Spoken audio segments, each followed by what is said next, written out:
He cleared the most impossible game in human history, but the price for that win was brutal. His body gave out, getting erased from reality. Waking up, the nightmare was just kicking off, and that's where it gets crazy. He respawned in a world where the tower is real, tossed right at the bottom like some random newbie. The universe handed him the ultimate cheat code, hitting a 100% success rate on any upgrade. Trash drops became weapons forged to take down gods. Upon awakening, the hybrid Demon King class. Those stats shattered the logic of the entire system. Want to see him wipe the floor with the elite? Drop a like and subscribe. Everything kicks off with a massive live stream of the Tower of God's Supreme Tournament, where player Subai is trading blows with the final boss of floor 999. In the chat, some random guy tells another to zip it so they don't break God Subai's focus. Smashing the keyboard and mouse with zero mercy, the MC's hands move at physics-defying speeds. The crowd huddles behind him, super nervous, until someone shouts the good news. The boss's health just dropped to a mere 10%. On screen, the avatar is giving the big bad a beatdown, making damage numbers rain everywhere. Zooming in on the clash, the character, a white-haired warrior, takes him on in a pure one-on-one. This demon boss, refusing to take the L, glares at the player and drops that classic villain line, "You really think you can handle me, punk?" Without missing a beat, the character replies that if the gods step in, he'll wipe the floor with them too. And today, the boss is going down. Blade in hand, the avatar charges up that final strike, glowing like he dumped all his mana into one skill. That hit was so cracked, it took the big boss out for good. Cheering wildly, the crowd loses their minds, yelling that someone finally cleared floor 999. Subai stands up with his fist in the air, feeling like the absolute MVP, thinking he's built different and the only one who can wipe the whole tower. But out of nowhere, his victory smile turns into the face of a guy who just stubbed his toe on a table. We see the MC's silhouette flying backward like he just took a massive punch. Slumping into his chair all twisted, he writhes in pain while his friends rush over to see what happened, clueless as to why the gaming god is crashing hard. As the PC screen cracks with a victory message, someone screams in a panic to call 911. Amidst the chaos, the crew can't believe the guy just clocked out of the blue. One of them points out the tragic irony of beating the game and his own life at the same time. Subai's consciousness floats in a digital limbo, hearing the boss's laugh. He's super confused, wondering if he just bit the dust and what on earth is at the end of this tower. Cutting to a woman teaching the class. She explains that the Tower of God spawned on Earth 10 years ago and flipped the whole world upside down, throwing humanity into an era of superpowers. She keeps rambling, saying the world now has monsters, demons, you name it. But despite the danger, the tower hands out top-tier loot, and humans have already climbed 99 floors. The lore explains that thanks to tower items, humanity leveled up big time in a short span. Tech took a massive leap. She asks the room if they're ready to face the Tower of God or if they're gonna chicken out. With a dumbfounded look on his face, the MC just sits there, while another student gets all hyped up. Suddenly, he's bewildered, looking around and thinking, wait, didn't I just game over? Next to him, some buff dude yells that he wants an SS rank crystal to become an absolute beast in combat. A skinny kid roasts the big guy, telling him to chill because in 10 years only 10 of those crystals ever showed up. The guy claps back that dreaming is free, while the MC just sits there, frying his brain over this whole tower thing. Everyone is buzzing with hype. One already picked a class, another dreams of being elite, and a third points out you can only change classes at level 10. As the backstory reveals, the country is the Yan Nation, and getting into the tower is no joke. You gotta be an adult and pass a training course. A light bulb goes off in the MC's head and he thinks, hold up, isn't this that game I was addicted to? He starts connecting the dots about the classes and crystals. Looking at the scoreboard saying the highest reach is 499, he realizes he might have transmigrated into a world where the tower is real, but everyone is kinda noob.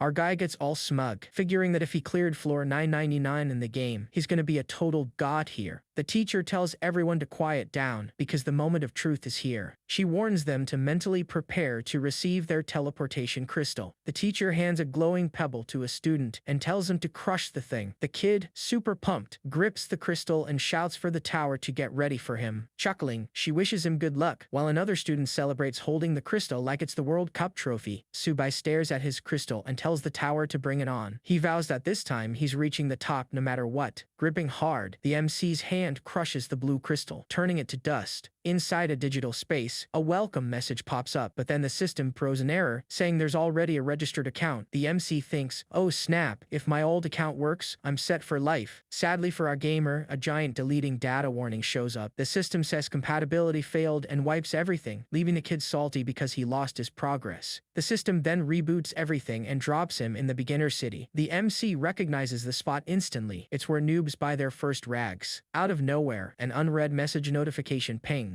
The MC finds it weird, wondering who would text him at a time like this. Reading the message, it talks about the reward for clearing floor 999, a supreme item called the Clock of All Things. Our boy almost has a heart attack out of sheer joy seeing he scored a supreme item. He's dying to know what this clock actually does. As the lore explains, items have rarity colors. White is trash, gray is mid, then green, blue, purple, and orange, which is legendary. The item window shows that the Clock of All Things has no level requirement, and the effect is simple: upgrade. It says it upgrades anything with a 100% success rate, but it costs a little fee. Back in the city, the MC finds the description kinda vague, and since he has zero gear, he decides to walk around and check out the town. He follows the smell of booze to the tavern, wondering if the owner still remembers him. The system drops a notification that the Yan Nation gets a 10% stat buff. Some big-eyed girl mentions the drink is great for boosting HP, while a drunk guy brags he's climbing the tower today. Standing outside, our MC wonders if the buff is from the clock, but realizes this little push is going to be essential so he doesn't get bodied right away. All of a sudden, the clock pings, detecting items to upgrade: his short sword and cloth shirt, both white and painfully trash. Curious, the MC stares at the floating screen, wondering if he can actually buff these items that feel like they're made of cardboard. The display shows the sword can gain points in every single stat. The kid freaks out with joy seeing the success rate is 100%, meaning there's zero chance of failing. With greedy stars in his eyes, he's already picturing turning this noob set into divine armor. His smirk screams that he's about to break the system. Except, right then, the system hits him with insufficient funds. The MC freezes, remembering he's completely broke. Stepping into the bar, he decides his top priority is making bank. After all, in this world, cash is king. The shot shows the Tower of God, a massive structure piercing the clouds, covered in floating rings, looking totally otherworldly. We see the players in the starting zone, where they only get 7 days of protection. The lore warns that if you don't change classes in a week, you're out. Showcasing the pure panic, players are begging for class crystals. People are literally on their knees crying that they don't want to get kicked out. Inside the packed tavern, the MC walks up to the bartender and turns on the salesman charm, says he's got some cocktail recipes to trade. The owner, a blonde elf, gives him a "who is this clown?" look and asks if she heard that right. He confirms it and offers the recipe for a rare beast blood wine. She doubts him, but acting all cocky, he asks for a pen. Handing over the pen, she warns him that if it's a scam, she'll smash his head in. The MC, cool as a cucumber, guarantees it's the real deal. Without wasting time, he jots down the recipe and drops the price tag: 5 gold coins, non-negotiable. The owner agrees, but threatens him again, saying she'll test it, and if it's garbage, he ain't leaving alive. The MC just says, relax. Flashing a sly look, he thinks to himself that this recipe is child's play, and he knows way better ones. 5 minutes later, the elf is staring at the red glass, looking like she just witnessed a miracle. She says the drink is pure beauty. Already hyping it up, the crowd starts bidding on the drink, offering copper scraps. The MC just watches, grinning from ear to ear. The owner smacks the table hard, telling everyone to shut it, announcing that the glass belongs to her. Without a second thought, she downs the glass in one gulp, Viking style. Leaning on the counter, the curious MC asks, "So, is it approved?" The elf licks her lips, loving it, and asks how many recipes he's got, saying she'll buy the whole batch. Our guy flashes that deal-sealed smirk, saying he has 5. He offers a buddy discount for 20 gold for all of them. She digs his vibe and says she likes his style. She tosses the money bag right into his hand. The lore explains the currency: 1 gold equals 100 silver, which equals 10,000 copper. The MC grips the cash super stoked, figuring 20 gold is plenty to start playing around with the clock upgrades. As a nice bonus, the owner hands him a free dagger so he doesn't leave empty-handed. He's caught off guard by the quality gift. Popping up on screen, the window shows the dagger is green, high quality, and packs some solid damage for a beginner. He thanks her and says he's got stuff to do. She yells out that if he gets more recipes, he better bring them to her. Waving over his shoulder, he tells her she can count on it. The elf watches him walk away and mutters that the kid's a smooth talker. Outside the tavern, the MC draws his new dagger and decides it's time to spend. Step 1 is buffing this blade. The screen shows the upgrade will grant some monster stats, but it takes 10 hours hours unless he drops 720 silver to make it instant. He thinks it's pricey, but time is money, and he needs to get strong fast so he doesn't get booted from the tower. In a close-up, his finger smashes the confirm button with zero hesitation. The system chimes in that the cash was spent and the upgrade was a hit. The dagger is now glowing brighter than neon. With a juiced-up weapon in hand, the MC feels like Rambo himself, figuring clearing floor 1 is gonna be a walk in the park. Facing the tower, he wields the dagger and shouts that it's showtime. The scene shifts to some players fighting over scraps. One screams that the rabbit is his, looking like a total playground brawl. 3 grown dudes surround a tiny rabbit, and one of them announces he's having rabbit for dinner tonight. Walking up judging them, the MC asks why it takes so many people to kill such a dumb critter. He strolls off into the forest, dropping the fact that rabbits give 0 XP. A nerdy girl stares at him, shocked by his guts. Panicking, she screams for the crazy guy not to go there, warning him it's a danger zone. The MC glances back, completely missing what all the drama is about. In the blink of an eye, the absolute madman steps on some creature's tail. He wanders into the brush, completely blind to the giant snake slithering around. The level 1 wind serpent lunges from the trees, trying to bite his head off. Screaming her lungs out, the girl warns him it's a wind serpent, fully expecting him to drop dead. Our guy grips his dagger and thinks with pure disgust, that's it, barely even a warm-up. With a ninja-like move, he thrusts the blade and slices off 25 damage from the snake. The other players are left with their jaws on the floor, clueless as to how he killed the beast so fast. One of them points out it happened in a flash, running over with her friends. The girl asks how he pulled that off. The MC, playing humble, says it was nothing, just a light tap. Glasses girl gets all worried and warns Subai to stay sharp, because if the wind serpent lands a crit, it's instant game over. Her friend agrees, reminding them their gear is trash, and if they get wiped, they're done for. Moving swiftly, the MC tosses a copper coin into the air, looking cool as hell. He thanks her for the heads up and flicks the coin to her, telling her to take it and stay safe. Right after that, he turns his back and walks off. Watching Subai bounce, the girl thinks he's insane, while her friend, laughing hard, complains they helped the dude just to get the cold shoulder, betting he won't last 5 minutes. As he heads deeper into the forest, the MC figures that player traffic is way lower outside the safe zone, just like he thought. Out of the blue, a giant black snake with red eyes lunges from the shadows, out for blood. The MC raises his dagger's blade to dive straight into the fight. Agile like a cat, he lands a solid hit on the snake, dealing another 25 damage. After the strike, the snake turns into dark dust and drops a copper coin, which the MC catches midair. He looks at the coin and sees it's exactly like the Tower of Gods game, but thinks leveling up this way is slower than dial-up internet. Right then, multiple glowing-eyed black snakes spawn from the trees, completely surrounding the MC. Not even flinching, the kid faces the swarm with a mocking grin, draws his dagger and challenges them to a brawl, saying he'll give them exactly what they're asking for. In a flash, the MC dashes forward, unleashing a flurry of strikes, slicing up every snake in his path at an absurd speed. A notification pops up on screen announcing the 10th season has started. All beginner zone records just reset, and there's crazy luxury loot for anyone who beats the pioneers. Deep in the woods, the MC grips his dagger super hyped, thinking that since the season kicked off, he's got to speedrun his level ups. Flashing a confident smile, he realizes that with the divine clock of all things item, nobody is stealing his first blood rewards. Out in an open area, players chat about the new season, trying to guess who will snag the first clear, but one guy says it doesn't matter for irrelevant noobs like them. 3 players are talking and one claims the East Region prize is going to one of the 3 big rich families. Another agrees, mentioning he saw the Lin family daughter flexing a full legendary set. The dude points out her outfit costs millions and she even rolls with high-level bodyguards. Glasses girl and her friends accept reality, saying that ain't their problem and go back to hunting rabbits, patting each other on the back near a dead critter. Back to the brawl. The MC spins his dagger and slices 3 snakes at once in a master stroke. Having dispatched the monsters, he lands firmly on the ground. Suddenly, an energy aura wraps around the MC and the system congratulates him for hitting level 2, making him the 83rd in the region to pull it off, rewarding him with a dark iron chest and 2 stat points. The kid celebrates, stoked to finally level up and score a reward chest, thinking this whole setup is awesome. But the hype doesn't last, because he checks the leaderboards and is stunned by how many people are already level 2. Noticing the rank 1 player is almost at 3, he realizes he wasted time studying the clock, but swears this lead is just temporary and he'll be the one having the last laugh. The MC reaches out in front of the chest, ready to open it, super curious about what's inside that dark iron chest. Popping the lid, he gets a basic cloth armor and 30 coins. Genuinely surprised he managed to score some gear too. A screen pops up asking the player to pick what he wants to upgrade. Holding the dagger in one hand and the armor in the other, he ponders what to focus on, concluding that since early bosses hit weak, it's better to dump everything into attack. The system shows it's upgrading the refined dagger and asks him to select the quantity, capping out at 8 times. Our guy's finger smashes the confirm button on the virtual screen. A prompt asks if he wants to confirm the upgrade, warning it'll cost 50 copper coins. System chimes in with congrats, announcing the upgrade worked, and he now holds a refined dagger +1. Thinking fast, the kid decides to just go for the max upgrade all at once. He calculates it's gonna cost a fortune, but decides he can afford it. The screen confirms 7 upgrades will cost 9 silver and some change. Without flinching, the MC hits confirm. He smirks holding the blade as the system processes it all, shooting light rays everywhere. Announcing total success, the system congratulates the kid on his brand new refined dagger +8. The status window reveals the dagger has turned into a killing machine, with physical and magic attack stats sky high and a speed bonus. Analyzing the glowing weapon, the MC notes that only the first upgrade tweaks the base stats, the rest is pure raw damage. Out in the forest, he slashes the air leaving a yellow trail of light testing his new toy. Satisfied, he sees his total attack is near 100. Even as a common weapon, it's rivaling rare gear, proving his clock is way too OP.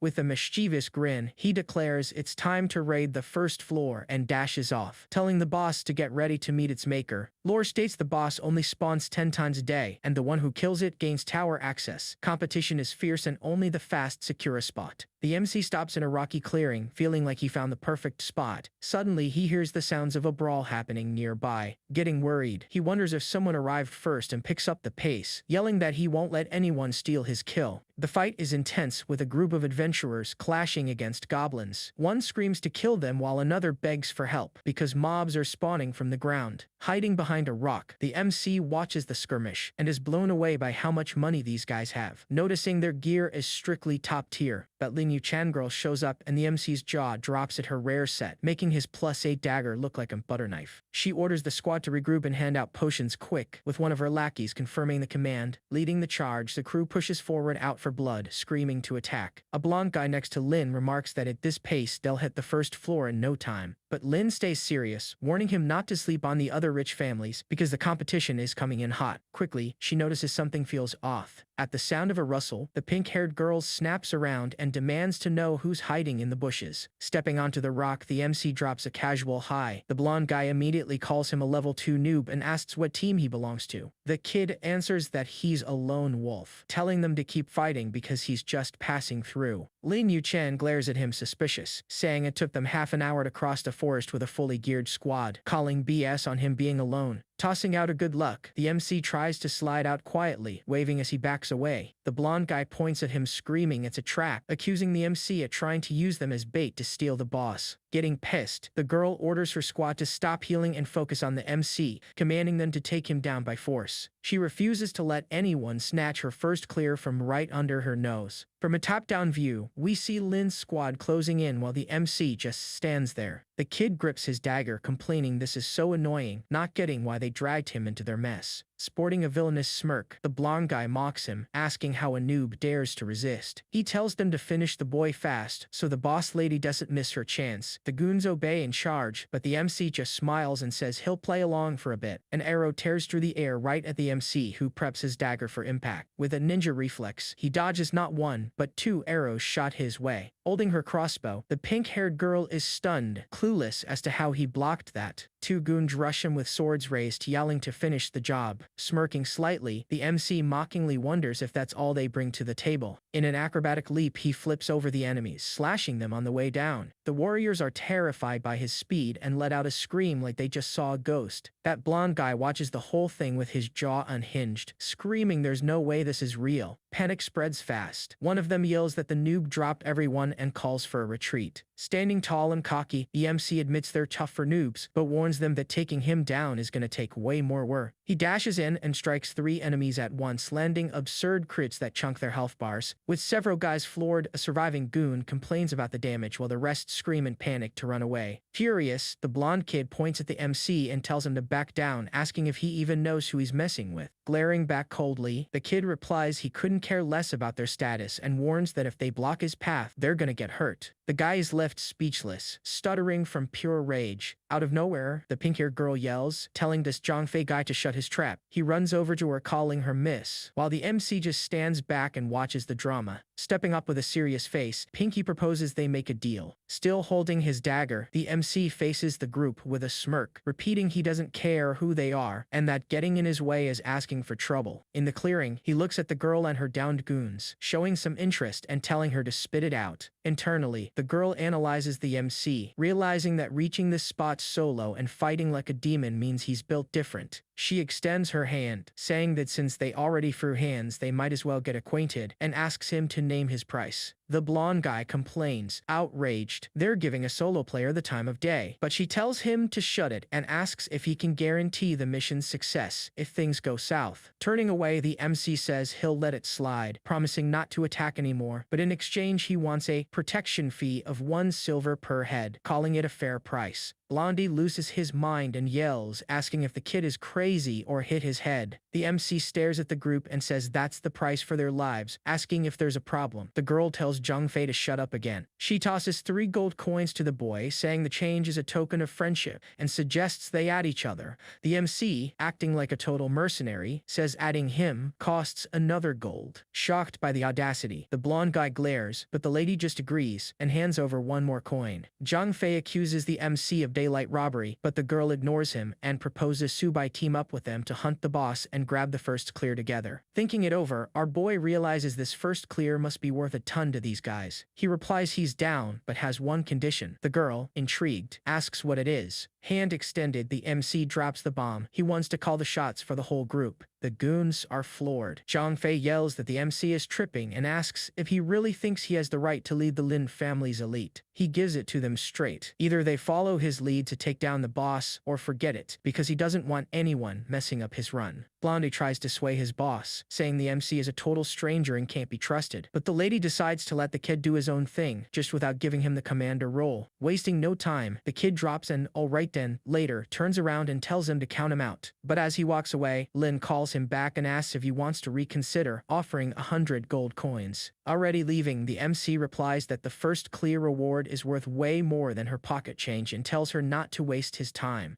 Zhangfei starts mocking him, saying the kid is dreaming big, thinking he can solo a world boss, and Lin Yuchan agrees, saying even she can't guarantee a win, let alone a solo player. Cut to the MC, who's just chilling on a rock down by the river. With a little smirk, he opens the menu and figures that since he's got cash in his pocket, it's time to tune up the gear he snagged earlier. The screen shows the common armor is at level 2, but to skip the 10-hour wait, the system charges a mere 1,650 silver coins. Since patience isn't exactly his strong suit, the MC decides to skip the wait and hits the button to spend the cash. Eyes closed, the kid sees the purchase confirmation and feels the power surge, with his strength, agility, physique, and spirit instantly spiking. Now with his armor maxed out, the MC opens his stats, seeing his HP crossed 300, which makes him way more confident about tanking the boss. Back at the tavern, players are chatting about how the rookies are going full throttle, and one guesses the first clear is about to drop. Wiping down a glass, the bartender wonders if the Yan Kingdom has any shot at claiming the Tower of God record this year. A customer complains that last year they got completely bodied by some monster from the Pharaoh's kingdom, and wonders when an SS rank will finally spawn in their lands. The MC blitzes past some goblins, thinking he's got a race against the clock to secure that first clear. Hitting the brakes at the cave entrance, the kid is shocked to see someone beat him to the punch. He strokes his chin, takes a sniff of the air, and recognizes the smell of stealth powder. System lore explains this powder hides a user's scent, but it only works on weak mobs and is totally useless against strong beasts. Realizing it's a cheat version of the powder, the kid notes there are too many rich players in this game, guessing that stuff costs a fortune. Inside, a squad is putting the beat down on some goblins while a giant orc boss watches from his throne and the MC just stays hidden taking notes. Sneaking past the mobs, he thinks he lucked out. The boss is still chilling, otherwise he'd have to wait an hour for a respawn. One of the guys from the Revel squad spots the MC and asks his boss, Wang, if they should block the kid. Playing it cool, Wang Zishi, some rich kid from a famous clan, replies not to worry about it, says the boy is rolling solo. On the flip side, Li Yuran, another snobby heir, calls the MC crazy for trying to snatch what's theirs. Two players are completely mind-blown when they see the MC is about to pull the boss all by himself. The giant orc just watches our boy who instantly leaps forward. Eyes glowing with rage, the monster lets out an angry roar, revealing a dagger buried in his chest. The system flags the beast as the Goblin King, and the MC, back-turned, calls the big guy out for a one-on-one. From a distance, a goon asks Wang if they should jump in and steal the kill. Wang, acting all arrogant, says the MC is gonna get flattened in seconds, and the girl next to him agrees, calling the kid suicidal. Looking even more savage now, the Goblin King attacks with a roar, saying he didn't expect to see the kid again. The boss opens his mouth full of rotten teeth to scream, but the MC doesn't even blink, telling the beast to stop barking and accept that today is his funeral. Using Lightning Step, he lands a hit that shaves off 100 health from the monster. The kid's foot slides across the dirt, kicking up dust with the sheer style of the move. Feeling that blow, the Goblin King drops to his knees while the MC preps his blade for round 2. The boss tries to crush the boy with a club, but the MC dodges easily and even roasts him, calling him slow. With an upward slash, the kid lands a beautiful 100 damage crit, tearing through the beast's chest. Staying focused, he remembers the Goblin King's weak points are the chest, back, and eyes. In pure disbelief, Wang's squad watches, with a goon pointing out the kid is dodging everything and the white-haired woman saying this is impossible. Wang asks this Sixie girl what's going on, and she thinks to herself how the kid fights so well and only lands crits. Shocked, Zixi reflects that this kind of fighting skill is something even pros struggle to master. While the brawl rages on, a lackey asks if they should just finish the kid off. Leader Wang flashes a grin and tells them to hold up, explaining the MC won't be able to one-shot the boss. He says to wait for the perfect moment to strike when the kid is worn out. Mid-fight, the MC jumps at the Goblin King's neck, yelling he's gonna chop him up like veggies. The monster shrieks in some weird language, eyes glowing red. Our guy doesn't back down, saying screaming won't save anyone, and warns he's slicing the beast's kidneys, taking another 100 health with a crit. Then the Goblin King roars that he's killing our MC right now. The beast glows bright and roars loud, putting the MC on high alert for what's next. Seeing the boss's little show, the MC gets serious and suspects he's calling in his mob. And that's where it gets crazy. The monster keeps yelling, and out of nowhere, Wang's crew finds themselves swarmed by a goblin army. Freaking out, one of the guys panics, screaming how all these mobs spawned if they already cleared the zone. With wide eyes, Zixi shouts that the boss summoned his personal guard. Wang tries to keep his cool and orders everyone to form an attack line to carve a path out by force. Amidst the chaos, one screams to listen to Zixi, another yells to hold the line, turning into a total mess. Holding her bow, Zixi doesn't know what to do and blames the bastard MC for this goblin rain. Surrounded, Wang barks at the squad to focus and punch a hole through that wall of enemies. From above, you can see they're stranded. One of them yells "Roger that," and another tells Zixi to hang tough. Two members fight side by side, one swearing they'll make it out and the other screaming for Wang not to give up. Wang figures there's still time, fully believing the MC lacks the damage to finish the boss, and that his scroll will secure the win. Looking back, the MC realizes they were planning to steal the kill at the very end. He notices Wang brought a pricey magic scroll and points out the perks of being rich, while the playboy challenges the kid axe in hand. Sporting a psycho face, Wang pops the scroll and screams for the kid to become barbecue right alongside the boss. The scroll glows and unleashes the fire explosion technique, a mid-level magic spell. Exploding massively, the blast consumes everything, kicking up smoke and tossing rocks everywhere. Zixi's triers laughing and the lackeys start hyping up their leader, thinking they took the W. But staring into the flames, the leader notices something is off and wonders why the system hasn't pinged. And no one saw that coming. The system broadcasts to everyone that the Goblin King got wiped by player Subai. The squad is left in shock, with Zixi refusing to believe Subai came out on top. As the smoke clears, there stands the MC, Subai, right on top of the boss's corpse, making Wang scream in pure rage. His face twisted in anger, Wang questions how the hell the kid managed to land the last hit. Subai turns around calling them idiots, explaining he stacked damage on the beast's weak spot and wiped the last 5% in one strike. Internally, the MC admits he could have killed the beast earlier, but waited for the rich kid to burn his expensive scroll just to troll him. Facing Wang, he says he just wanted to teach these arrogant nobles a lesson, waves goodbye, and tells him to enjoy the respawn timer. That same notification about Subai killing the boss pops up back at the Pack Tavern. Going completely wild, the crowd loses it, with the bartender asking who this Subai is, and some guy guessing he's from a noble family. An elf points out it's the first time the big family's lost, and a dude suggests the kid must belong to some OP secret clan. Over in another corner, a group debates if it's that orphan Subai they know, but the guy doubts it, thinking it's impossible. Pink Hair and her squad also see the alert, and she starts stuttering, completely in disbelief. Dead serious, she orders everyone to rush to the rendezvous point, and the subordinates obey instantly. Wang is about to explode with rage, grinding his teeth and calling Subai every name in the book. His crew regroups looking kinda lost, and the leader announces they'll rest up and try for the next boss in an hour. Out of nowhere, a portal opens right in their faces, and Pinky's group steps out, leaving Wang pissed, thinking they're here to steal another boss. The pink-haired girl and the blonde dude walk out of the portal. Getting the alert, the MC finds out that killing the boss earned him the right to enter the Tower of God plus a silver chest. Another message pops up saying he hit the top 100 on the server and gets a bonus chest. Facing both chests, he decides to pop them right away to see if he snags a rare item before climbing the tower. System reveals the first one dropped the rare one-step boots and some spare change, and the second gave EXP potions and more silver. Grinning from ear to ear, the MC celebrates bagging the boots and potions.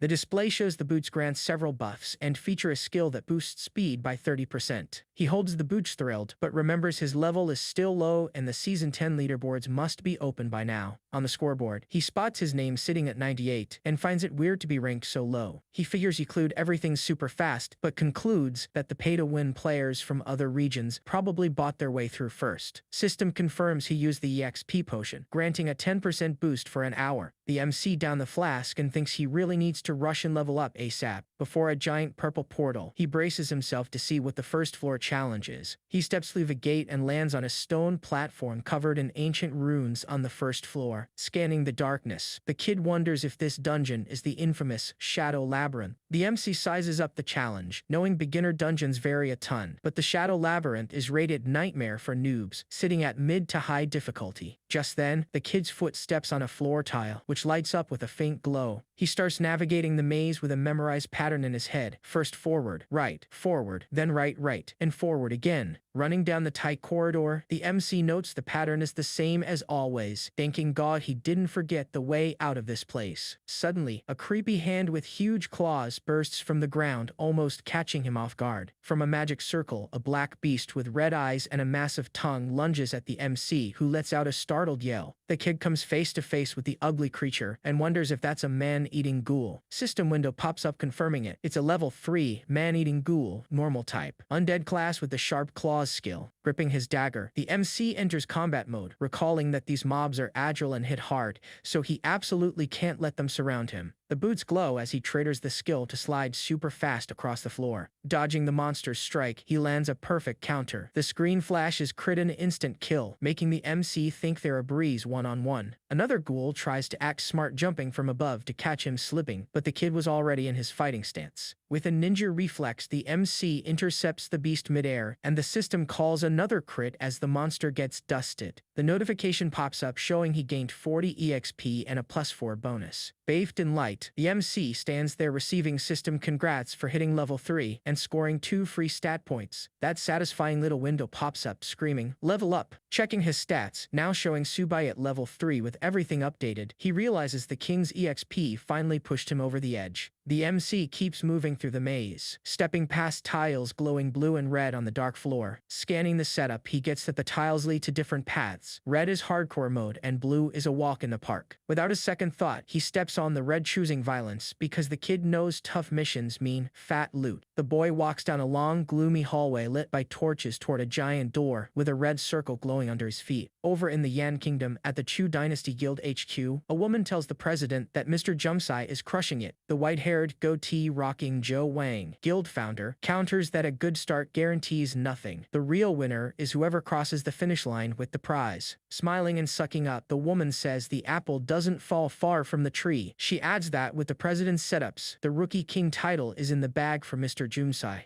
Zhou Wang looks kinda annoyed, thinking these people are way too naive. Facing the window, the president explains that the Rookie King is someone who grinds through blood and sweat, not a title for someone spoon-fed by their parents, and the woman quickly agrees. Shooting a serious stare, he drops that he hopes he won't be disappointed by the result. Back in the dungeon, the MC is in the thick of the chaos, dispatching 3 mobs at once with fatal crits that send them packing instantly. As the bodies hit the floor, the XP notifications rain on screen, 40 points plus a 4-point bonus for every beast killed. The window shows the kid's progress bar at level 3 sitting at 8,500 out of 10,000 EXP. He looks at his glowing blade, thinking it hasn't even been half an hour, and the loot inside the tower is already absurd. Seeing the monstrosity turn into light dust, he figures he finally cleared the whole room. All of a sudden, the floor turns into a glowing dance floor shining purple, yellow, and blue, leaving the MC totally surprised. A gray panel pops up and he realizes he found a secret room, thinking it's a massive find and that picking hard mode definitely paid off. Riding the light platform up like an elevator, the MC steps in curious to see what's hidden inside. Once he hits his destination, the kid's face shifts into pure shock. He comes face to face with a massive horde of ghouls and wonders why there's so many of them again, counting over 50 beasts. Wasting no time, 3 ghouls lunge straight at him, primed for the attack. Surrounded by the nasty mob, the MC dashes and weaves through the strikes, moving with insane agility. The lore explains that half an hour later, the kid wiped the floor with the mobs. System sends its congrats announcing the MC hit level 4 and scored 2 more free stat points. Alone in the empty room, staring at a red puddle, he celebrates finally leveling up again. Another window pops up saying he cleared the secret room with an S rank, absolute perfection, earning a gold coin and 1,000 bonus EXP. Checking his level 4 stats, the MC laughs seeing the boosted numbers and decides it's time to face the big boss. He glances at the season leaderboard, sees Joe Jungsai in first place, but realizes nobody has taken down the boss yet. The MC's foot triggers a red magic circle on the floor which starts glowing bright. With the giant stone door opening, the kid walks into the darkness, leaving the mess behind, promising with a smirk that he's gonna update the boss record. Paused at the dark passage entrance, the MC grips his dagger, ready to face whatever is lurking inside. He steps into a colossal hall lined with dragon statues, the famous first floor boss room of the Tower of God. Sitting on a stone throne, there's a massive minotaur with flaming horns, but a bunch of ghouls come sprinting out to jump our guy. Dagger in hand, the kid yells at them to quit stalling and bring it on, because he doesn't have all day. In a split second, the MC becomes a blur and dodges the strikes from the swarming ghouls. Sliding across the floor, the boy ignores the trash mods and taunts the Minotaur, calling the big boss out to play. In a scary close-up, the Minotaur's red eyes flare up, showing he wasn't having any of that taunt. The Wendo drops his stats. Minotaur, Elite Boss Level 5, 55,000 HP and 3 skills, including Charge, Stomp, and Berserk mode. The MC smirks and remarks that the monster is still as cold and cocky as ever. Wasting no time, the kid leaps into the air with his blades, ready to launch his assault on the big boss. With surgical precision, he lands his dagger right on the Minotaur's horn. Finally standing out, the boss grabs a giant axe that starts crackling with energy. The Minotaur slams the ground with full force, sending a massive shockwave across the whole room. To make things worse, 2 gargoyle statues decide to wake up and join the brawl. The MC flashes an excited grin seeing the stakes rise, thinking things just got interesting. Using his crushing charge, the Minotaur rushes the kid, who's currently boxed in by the gargoyles. With crazy agility, the MC dodges the Minotaur's charge, blitzing past him like lightning. Exploiting the opening, he triggers the vacuum trail skill and lands a crit that shaves 150 HP off the boss. Things get tight again, with the MC pinned down by the Minotaur and 3 flying gargoyles. Even cornered, the boy doesn't lose his edge, and knows they don't stand a chance of taking him down. In a slick vertical panel, the MC spams Vacuum Trail to unleash rapid strikes on the gargoyles and the boss at the same time, lighting up the whole scene. Advancing fast, the Minotaur tries to land a heavy punch on the kid, who's already prepped for it. From a top-down view, the boss smashes his axe into the floor, creating a shock ring, while the MC jumps to clear the blast. The Minotaur roars engulfed in flames, proving he's genuinely pissed. In a heavy attack, the boss leaps using heavy charge, coming down hard, and the MC wonders why he's already sweating so much. Staring down the strike, the boy calls the boss a dumb bull, telling him he's still a hothead just like always. With a quick move, the MC triggers the blink skill and spawns right next to the Minotaur's face, asking with a grin if he doesn't recognize an old friend. He grips his blade tight, saying he'll gladly jog the monster's memory. Landing a perfect shot, the MC hits a crit that chunks 1000 HP from the boss. Even wounded, the Minotaur doesn't quit, and the boy finds himself swarmed again by 2 flying gargoyles. Taking advantage, the kid uses the trash mobs to farm some experience, gunning down the gargoyles and securing that EXP bonus. A notification congratulates the MC on hitting level 5 and snagging 2 free stat points. Wrapped in a golden aura, the MC celebrates finally leveling up. He checks his item screen, pops the boot skill, and figures he's just 1 step away. Yelling activate, the MC's boots start glowing, shooting out crackling blue energy. With his speed boosted, the kid moves like a blur, leaving trails of light as he dodges the Minotaur strikes. Frustrated, the boss roars, completely unable to track the MC's speed. The Minotaur starts glowing with a red fury aura, and the boy notices the big guy popped his berserk mode way too early. Our MC says he'll have to play for real then, as the boss gets engulfed in blue and purple energy. The big bull starts looking all over for our guy. Popping up right behind him, the kid smirks and asks if the monster was looking for him. In a swift move, the Minotaur tries to strike, but a notification shows the berserk buff just ran out. Vaulting over the Minotaur's head, the MC announces he's right there. He unleashes a hail of rapid dagger strikes, tagging the boss multiple times in a row. Standing right in front of the bleeding Minotaur, whose health is draining, the MC says he's still as dumb as ever for wasting his fury so early, adding that now he's just meat on a chopping block. The kid declares it's game over and he's got no time to play with a stupid bull. With one final strike, he lands a crit that deletes 3000 HP from the Minotaur. Stunned by the head, the boss goes blank-eyed, drooling that red liquid. Dropping his axe, the Minotaur crashes down. A notification congratulates the player for beating the Minotaur boss, clearing the first floor, and scoring a ticket to floor 2. Then another prompt pops up congratulating a player named Lin for an S-rank first floor clear, a flawless run bagging 10,000 bonus EXP. And, to wrap it up, a final alert congratulates him for getting the first boss clear of Season 10, handing over a golden chest, an EXP orb, and 50 gold coins. A notification window pops up saying he finished in 58 minutes and 59 seconds, shattering the first floor record and bagging 50 gold coins plus 10,000 EXP. Smiling, the MC notes it wasn't too shabby. He remembers back in the day he'd speedrun it in half an hour, but right now the focus is hoarding resources and experience. Meanwhile, somewhere else, a massive explosion goes off, showing things are really heating up over there. Holding the 10,000 Calamities Annihilation Cannon, this guy Joe Junkai praises his dad's weapon, but complains it costs an arm and a leg to fire, otherwise he'd be way faster. Rocking a maniac face, Junkai laughs and declares it's time to start the bombardment. Out of nowhere, an alert congratulates player Subai for breaking the record and clearing the first floor. Junkai is left in shock, refusing to believe someone actually pulled that off already. The season leaderboard pops up on screen, with Subai in first place, followed by Junkai and some girl named Lin Mengxuan. Furious, Junkai screams that time is impossible. He accuses the guy of hacking or cheating because there's zero logic to it. Back in the city, the crowd gossips about the wild news. A woman yells for everyone to look at how Subai's level spiked and took over the top spot. Right in the street, folks debate where this monster came from, reminding each other the last one like him was Li Jingxian a long time ago. They conclude the Rookie King title is already locked in. At the guild headquarters, President Zhou Wang demands to know who this mystery record breaker is. His assistant tries to smooth things over, mentioning his son, the young master, also did great. Yelling back, the president states a loss is a loss, period. Terrified, the assistant points out there are still 9 floors left for the kid to flip the script and aim for Rookie King. Wearing a scowl, the president orders an immediate background check on whoever just shattered the record. Seeing Subai's name, the pink-haired girl Lin texts him accusing him of stealing the boss and the record, but quickly invites the MC to work for her family. Standing near the portal, Lin admits to herself that, at the end of the day, they definitely underestimated the guy. Facing a golden treasure chest, the MC knows this is first clear loot. Chuckling, he demands a perfect grade piece of gear, otherwise it's an insult to his stats. Popping open with a blinding flash, the chest lights up the whole room in gold. Our boy is stunned, wondering if the chest actually dropped the perfect item he wanted. From the glow emerges a golden hoe with a black handle, leaving the MC completely clueless about this joke. The system drops a "congrats for earning the perfect grade item," the golden hoe. Resting the hoe on his shoulder, he laughs, recalling this item is legendary and super handy in the late game. He also spots an EXP orb that'll help him level up. Wasting no time, the MC crushes the orb in his hand, unleashing that golden energy. System confirms he popped the beginner orb and pocketed 60,000 EXP. Another alert pops up saying he hit level 6 and scored 2 stat points to spend. Checking his boosted stats, the MC figures he leveled up right on schedule and decides it's time to tune up his gear. Without a second thought, he taps the upgrade button on the screen. The one-step boots got buffed, but it'll take 12 hours. The system offers to double the speed or charge a hefty fee to skip the wait. Pointing at the display, the MC picks the priciest option instantly since money is no object for him. Deducting the silver, the system finishes the upgrade instantly, spiking his stats. Hyped about the new numbers, the kid celebrates and decides to run it back to get even stronger. The screen flashes another success with fresh bonuses added to his boots. Another 6,400 silver goes down the drain to skip the timer again and secure that stat boost. Popping up, the status window shows Subai at level 6, loaded with HP, mana, and attack power to spare. Looking over his equipped gear, the MC chuckles, feeling like things are finally looking pristine just the way he likes it. He grips the black card that serves as his ticket to the next floor. Ticket in hand, the MC turns to the portal and announces it's time to climb. Strolling toward the purple gate, he sets a bold goal to clear the first 10 floors in 24 hours. Stepping through the rift, he drops into a massive wasteland called the Naka Desert. System confirms his entry into the Naka Desert and warns that current progress is at 0. A 1-minute countdown kicks off, telling him to gear up because the first monster wave is incoming. Blocking the sun with his hand, the MC complains that surviving 10 waves is way too slow and decides he needs to speed this up. While the MC is distracted, a beast bursts out of another portal, kicking up dust. It's a level 3 sawtoothed wizard, and the system reveals it packs bite and poison skills. Surrounded by the lizards, the MC groans that this sluggish pace is ruining his record time. Blade drawn, he charges in, saying he'll have to take the initiative since they're moving like turtles. In a lightning-fast strike, the MC sends 3 lizards to the grave at once with brutal crits. Congratulating him on clearing the first wave, the system tells him to wait a minute. The MC thinks it's ridiculous having finished in under 2 minutes. Spotting the next batch on the horizon, he decides it's still not fast enough and he needs to hustle. The special effect of the one-step boots gets triggered by the system. With his speed turbocharged, the MC obliterates several lizards in a flash, determined to shatter all his past life records. 2 alerts pop up. The second wave is history, and the countdown for the third has begun. Another 2 messages confirm the third wave is done and the fourth is cooking. Clearing the fourth wave super fast, the timer starts ticking for the fifth. The fifth wave wraps up and the 6th wave countdown starts right after. Inside the boss room, the MC stares down a giant werewolf and asks if the doggy is gonna surrender already. He strikes the beast's chest with everything he's got, yelling "Steel Slash" to send him packing. Standing with his foot on the defeated boss, he receives his congrats and the ticket to floor 3. Showing on the window, the Desert Fang, a level 6 elite boss, now has 0 HP. System drops an S rank for a flawless battle and hands over 11,000 bonus EHP as a gift. The MC gets crowned as the first to clear the 2nd floor this season, scoring a golden chest and more gold. Another window displays the absurd time of 29 minutes and 42 seconds, shattering the historical record and yielding more loot. Out in the wasteland, the MC gazes at the glowing open golden chest, curious what treasure he'll bag this time. The system chimes in that he scored the bound purple gold armor, a perfect grade piece of gear. Detailing the armor, the screen shows heavy defense, high health, and an auto HP regen that is pure OP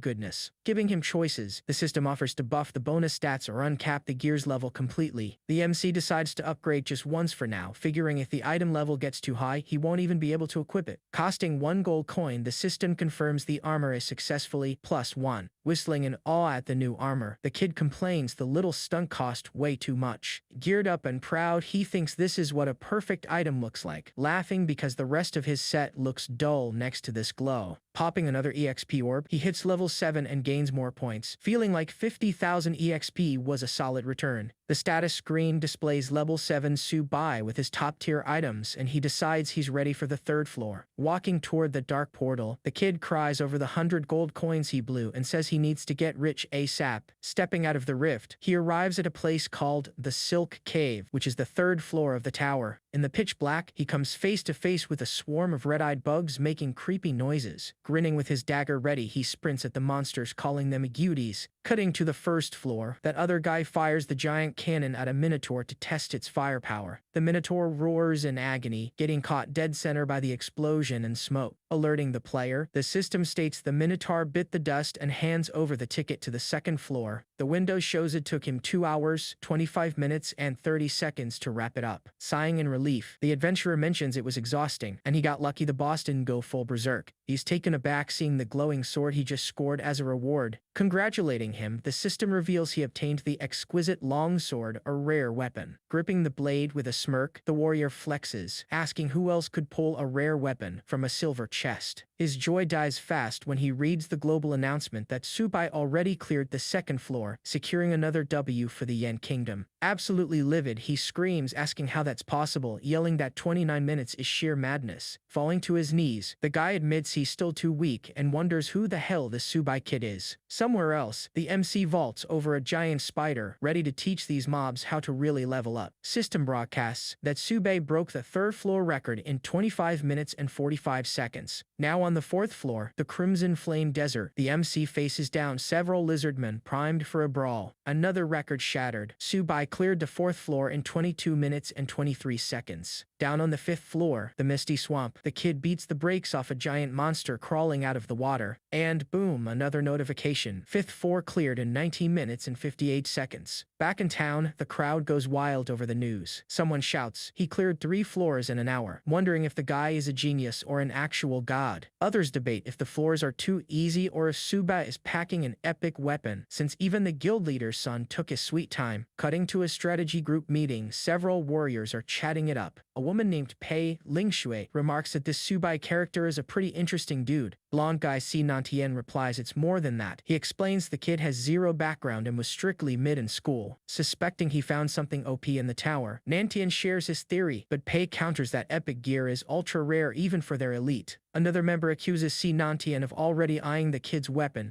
even though he rocks a cracked spear, while half the room doesn't even have a full set. Suddenly, a long-haired man steps in and tells them both to drop the drama. Right then, Captain Su Chang drops a bomb. If Subai doesn't show up with an S-rank crystal, they'll negotiate for his epic weapon by force. Continuing his speech, the captain adds that if the MC does have the item, he gets a VIP invite to the squad, but a more level-headed member says to chill, suggesting rookie should start at the bottom like everyone else. But Su Chang isn't having it and shuts him down, saying if Subai becomes rookie king, he's worth the investment, leaving the other guy totally speechless. Flashing that, I run this town look, Captain Su Chang declares the subject is closed, period. Turning to the blonde dude, Pei Ling Shui gives it to him straight. He better mind his own business and secure his second class fast, or he'll get benched to the reserves. Cut to the MC, who's in what looks like a massive dark aquarium, heading toward a glowing purple orb floating in the water. Sitting on the floor, he checks his stats and sees everything is at 80+8. He figures his luck is peaking, but upgrading gear is leaving his wallet emptier than a broke college kid's fridge. Glancing at his inventory, he spots the sad amount of 300 coins. Doing some quick math, he realizes it barely covers the next upgrades and the panic sets in. Pointing at the screen, he calculates that clearing the 10th floor will net about 500 coins, and becoming Rookie King adds 200, which is still pocket change for his spending habits. Having a total meltdown, the kid pulls his hair, screaming into the void, asking where he's gonna get more cash, yelling that he's dead broke. But then lighting up with a genius idea. The MC remembers he's got contacts on his friends list. He pulls up a message from Lin Yu Chan, the rich girl, who's dying to team up, offering multi-million contracts, and even drops some apology cash for being annoying earlier. Our boy figures it's time to run some highly profitable business. In the chat, the convo flows. Subai asks if she wants transfer crystals and drops his price list, charging 1 coin for D rank and 5 for C rank. On the other end, Lin Yu Chan is mind blown, thinking the prices are a total steal. Wasting no time, she says she'll buy out the whole stock. The MC mentions he's got 30 right now and will farm more, giving her a 6-day deadline to pool the cash, sealing the deal for when he leaves the tower. Staring at the screen with absolute confidence, the MC realizes having loaded friends is the most OP skill in existence. Finger hovering over the trade button, he confirms the deal and decides it's time to get back to the grind, dashing toward a portal in a creepy forest. The MC yells for the 6th floor to get ready for him. The scene opens at the Wild Oasis, a place swarming with flying beasts that look like dragons, but are probably just stuck-up winged lizards. Standing by the water, the MC notes the difficulty spiked and the boss here is a pain because it never stays put, so finding the punk relies purely on luck. Pulling up the stats for his dragon crossbow plus 10. It's a rare item shooting triple bolts with a speed boost, perfect for anyone keeping their distance from danger. Holding the weapon, he feels like a tactical genius for packing a ranged option, until he realizes the tiny detail that he forgot to stock up on arrows. Seen from behind walking into the fog, the MC figures time is money, and he needs to conserve ammo so he doesn't end up empty-handed. Crossbow cocked, he pauses and lets out a